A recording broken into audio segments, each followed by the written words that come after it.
It was one of those nights at Chase Center when basketball didn't feel like a game. It felt like destiny testing the limits of belief.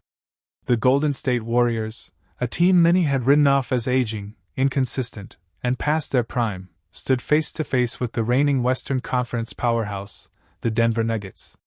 Under the bright lights, in front of a roaring San Francisco crowd, the Warriors reminded everyone why dynasties don't die quietly. This was not just a win, it was a statement, a declaration that Golden State's fire still burns, deep, bright, and unstoppable. From the opening tip, the energy was electric. Stephen Curry, the heartbeat of this franchise, came out with that familiar look, calm eyes, tight jaw, and a quiet fury beneath his smile. The first quarter started fast, with the Nuggets' precision offense slicing through early defensive rotations. Nikola Jokic, the two-time MVP, orchestrated Denver's attack like a maestro, dishing passes with surgical accuracy. Jamal Murray danced around screens, pulling up from mid-range with the confidence of a veteran assassin.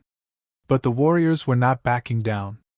Al Horford, the seasoned addition that fans had questioned, proved his worth early, anchoring the paint, boxing out Jokic, and making the kind of smart plays that don't always make the highlight reels but win games. Jonathan Kuminga, the young gun, was a spark plug off the bench. His energy was contagious. Every rebound, every fast break dunk felt like a message. The new generation of Warriors is ready. The first half turned into a slugfest, lead changes piling up, both teams trading baskets and momentum like heavyweight fighters. Curry hit deep threes, Murray answered. Jokic bullied his way inside, Horford countered with poise. The crowd could feel it. This was shaping up to be a classic. By halftime, the scoreboard barely separated the two sides. The Warriors went into the locker room trailing by just 3, but the confidence was palpable. Inside the tunnel, Curry spoke softly to his teammates, his voice low but commanding. "Stay poised. We play our game." Klay Thompson, no longer the same sharpshooter from years ago but still a veteran voice, nodded in agreement. Dreymond Green, the emotional leader, pounded his chest, rallying his brothers for what he knew would be a war in the second half. The third quarter exploded into chaos. Denver went on a 10-0 run, punishing every defensive lapse. Jokic found Gordon for backdoor cuts, and Murray hit a ridiculous fadeaway over Peyton II that silenced the arena. Steve Kerr called timeout. The Warriors huddled, breathing hard, faces drenched in sweat. Then came the switch. Golden State adjusted defensively, throwing mixed coverages at Jokic, forcing turnovers, speeding up the tempo. And just like that, the momentum flipped. Curry hit back-to-back threes, vintage form, the kind of shots that make you shake your head and laugh because they're impossible, yet inevitable. The Crow. As the fourth quarter began, the tension was unbearable. Every possession mattered. Kuminga was everywhere, attacking, defending, diving for loose balls. Horford hit a clutch corner three that gave Golden State a 4-point lead with 2 minutes to go. But the Nuggets are champions for a reason. Jokic, calm as ever, hit a hook shot, then assisted Murray for a game-tying jumper. Time ticked down, 15 seconds left, Warriors ball. Curry held it at the top, isolation, crossed over, step back three, rims out. The buzzer sounded. Overtime. The first overtime was a masterpiece of exhaustion and willpower. Both teams running on fumes but refusing to give an inch. Curry hit a floater, Jokic answered with a spinning layup, Murray buried a tough jumper in transition. Then came the moment. With 12 seconds left, Warriors up 2, Jokic got the ball in the post, spun baseline, and scored over Horford to tie it again. Double overtime. The arena could barely breathe. In the second overtime, it was all heart. Curry was gassed, yet his legs found strength where logic said there was none. Kuminga turned into a beast, driving past Gordon, finishing through contact. The Nuggets, visibly tired, struggled to keep pace. Butler, the mid-season pickup many doubted, hit a massive three from the wing that sent the crowd into madness. Warriors led by 5. Jokic tried to respond, but Dreymond Green's defense was suffocating.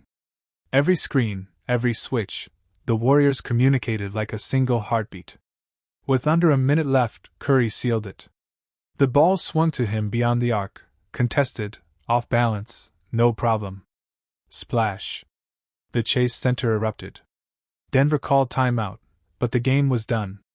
The Warriors had survived, endured, and conquered. The final buzzer was more than a sound, it was a roar of redemption. Players hugged, fans screamed, and for a brief moment, time stopped. Curry raised his hands to the sky, tears in his eyes, not from sadness, but from pride. Al Horford smiled quietly, his veteran presence finally vindicated.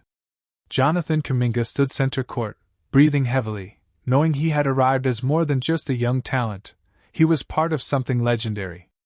In the locker room afterward, the energy was euphoric. Kerr called it one of the most resilient wins he's ever coached. Curry sat at his locker, ice packs on his knees, grinning. "We're still here," he said softly to reporters. "People forget, but we don't."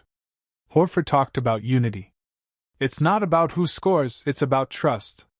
Kuminga, barely able to contain his smile, said, "I just did what the team needed." Across the hallway, Denver's room was silent. Jokic spoke calmly. "They were better tonight. We'll see them again." Murray just nodded, eyes fixed on the floor. Outside, San Francisco was alive. Fans poured into the streets chanting, "Let's go Warriors!" The energy felt like 2015 again, that same spark, that same belief. Social media exploded. Analysts who had doubted Golden State. Every trade is more than numbers, it's chemistry. Inside the Warriors' locker room, relationships have long defined success. The strength in numbers mantra wasn't marketing, it was oxygen. Kerr's squads thrived because egos dissolved into movement. The ball found the open man, the system rewarded patience, and the joy of play became contagious. But joy has been harder to find lately. The tension between old and new, veterans chasing one more title, youngsters demanding larger roles, has created an invisible divide. Kuminga, once heralded as the bridge to the future, has voiced frustration about minutes and usage. He wants touches, the veterans want trust. Enter Tyler Herro, whose confidence borders on defiance. In Miami, that energy occasionally grated on teammates, but Butler learned to channel it. "You don't tell Tyler to chill," Butler said during the 2023 playoffs. "You let him cook, then you live with it." Golden State might need exactly that spark, a scorer fearless enough to take shots even when Curry hesitates to force them. The question is cultural. Can Kerr's system, built on harmony, coexist with Herro's heat-check swagger? Assistant coach Chris DeMarco thinks so. "Tyler's edge reminds me of early Dreymond," he said. "He competes. You can refine that. What you can't teach is courage." The origin of a scorer. To understand why the Warriors covet him, you trace Herro's path back to Wisconsin, a snow-dusted suburb outside Milwaukee where he first practiced shooting in a backyard rim nailed to a garage. His story, as ESPN chronicled in 2020, began with rejection. He once committed to Wisconsin before flipping to Kentucky, facing backlash from hometown fans. He responded by torching opponents with poise that belied his age. At Kentucky, John Calipari let him experiment. "He wasn't scared of the lights," Calipari recalled. "That's what I remember. Big moments didn't shrink him." Miami drafted him 13th overall in 2019, and by his rookie postseason he was already a folk hero, strutting down the bubble sidelines with a snarl after hitting dagger threes. Herro's personality, part Midwestern grit, part Miami flash, has always divided observers. Supporters call him fearless, critics call him cocky. To Golden State, that duality may be appealing. For a team once defined by confidence, from Curry's shimmy to Thompson's silent stoicism, Herro represents a generational echo of their own audacity. Jimmy Butler's shadow. Reuniting Butler and Herro would be one of the NBA's most fascinating experiments. Their relationship in Miami was complex, mutual respect wrapped in friction. Butler pushed Herro relentlessly, questioning his defense, testing his maturity. "He's got to earn it," Butler said in 2022, when asked about Herro starting. A year later, the two were laughing together after eliminating Boston again. Now imagine them sharing a locker room again, this time under Kerr's quieter authority. Butler's relentless work habits. Now imagine them sharing a locker room again, this time under Kerr's quieter authority. Butler's relentless work habits might lift the team's intensity. Harrow's shot creation could free him from constant ball-handling duties. For Curry, who often shoulders leadership by example rather than command, Butler's vocal edge could be both a blessing and a challenge. The three stars would need alignment: Curry's joy, Butler's ferocity, Harrow's ambition. If that triangle harmonizes, it could rival any big three in the league. Steph's calm, Jimmy's chaos, Tyler's confidence. An anonymous scout summarized. If they find rhythm, good luck stopping them. 9. Tactical implications. On the floor, the potential combinations tantalize tacticians.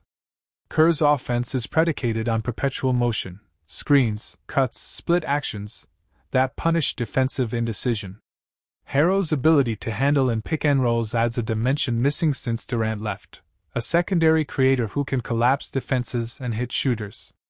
Picture a sequence. Curry runs off a stagger screen on the weak side while Harrow initiates high pick and roll with Green.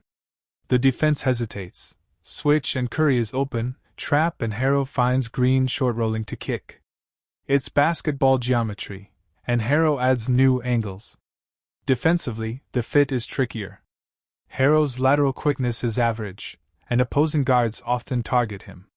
Kerr's system hides weaknesses through communication and help rotations, but it requires discipline.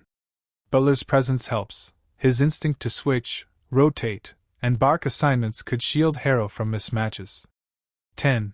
The numbers behind the narrative. Analytics departments across the league have already modeled scenarios. According to Synergy data, Harrow generated 1.09 points per possession as a pick-and-roll ball handler last season, top 15% among guards. When paired with an elite shooter like Curry, simulations project that number could climb to 1.17, effectively turning Golden State into a top 5 offense again. From a spacing perspective, Harrow's 37.5% accuracy on contested threes forces defenders to stay glued, opening driving lanes for Butler and Curry. His pull-up mid-range game, once criticized, now ranks above league average, particularly from the right elbow. Salary cap analysts, however, note the downside. Golden State would owe roughly $285 million in total payroll and tax penalties if no contracts are shed. It's the cost of chasing greatness. Cap expert Bobby Marks said on ESPN's Hoop Collective. They can afford it, but they better win. It was one of those nights at Chase Center when basketball didn't feel like a game. It felt like destiny testing the limits of belief. The Golden State Warriors, a team many had written off as aging, inconsistent, and past their prime, stood face to face with the reigning Western Conference powerhouse, the Denver Nuggets. Under the bright lights, in front of a roaring San Francisco crowd, the Warriors reminded everyone why dynasties don't die quietly. This was not just a win, it was a statement, a declaration that Golden State's fire still burns, deep, bright, and unstoppable. From the opening tip, the energy was electric. Stephen Curry, the heartbeat of this franchise, came out with that familiar look, calm eyes, tight jaw, and a quiet fury beneath his smile. The first quarter started fast, with the Nuggets' precision offense slicing through early defensive rotations. Nikola Jokic, the two-time MVP, orchestrated Denver's attack like a maestro, dishing passes with surgical accuracy. Jamal Murray danced around screens, pulling up from mid-range with the confidence of a veteran assassin. But the Warriors were not backing down. Al Horford, the seasoned addition that fans had questioned, proved his worth early, anchoring the paint, boxing out Jokic, and making the kind of smart plays that don't always make the highlight reels but win games. Jonathan Kuminga, the young gun, was a spark plug off the bench. His energy was contagious. Every rebound, every fast break dunk felt like a message. The new generation of